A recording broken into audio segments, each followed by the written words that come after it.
A market strategist at Tasty Trade, which is the parent company of trading platform Doe, also caters to the retail investor. Thanks for joining us, Ryan. Tell us what you're seeing. Give us some color as far as the trading around the meme stocks like AMC today.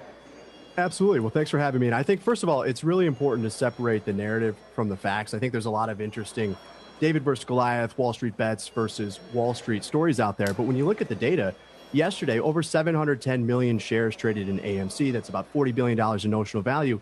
And you look at the options trading in there, it was over 10% of total options volume. And so I think what it really reflects, it's not retail versus Wall Street, but more so that there is a class of investors that's out there that embraces risk, embraces this extreme amount of volatility, and welcomes it within their portfolio. But I do think that the way that that view is being expressed in the options market is having a little bit of an outsized impact on the stock price.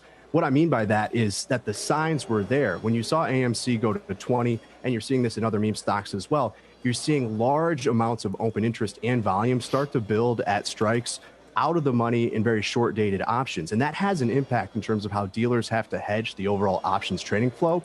Where when you think about the stock price moving higher, you get this delta squeeze, this gamma squeeze. And what ultimately ends up happening is that dealers have to buy that stock at higher and higher levels. So I'll say this, I do think it can continue as long as you see open interest and call buying continue to build at higher and higher strikes. You have extremely high levels of implied volatility. You've got very high option prices in there, but this could continue as long as traders are willing to express this bullish view by paying very expensive option prices, especially on the call side from what we're seeing.